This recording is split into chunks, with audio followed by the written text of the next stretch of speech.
Stok minyak goreng di sejumlah daerah kini mendadak berlimpah. Rak-rak minyak goreng di toko retail yang tadinya kosong kini dipenuhi dengan minyak goreng kemasan beragam merek dan ukuran. Hal itu pula yang terekam dalam video yang dibagikan oleh akun TikTok @erinpitaloka pada Kamis, tanggal 17 Maret tahun 2022. Seorang emak-emak pun dibuat sumringah ketika melihat stok minyak goreng kembali melimpah setelah sebelumnya sempat terjadi kelangkaan. Namun senyum bahagia di wajahnya mendadak hilang ketika melihat harga minyak goreng itu.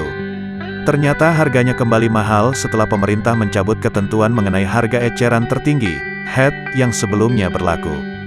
Ternyata orang paling apes, gara-gara minyak goreng naik drastis hari ini, tulisnya. Video emak-emak senang lihat stok minyak goreng kembali banyak namun meringis saat lihat harganya ini langsung mencuri perhatian warganet.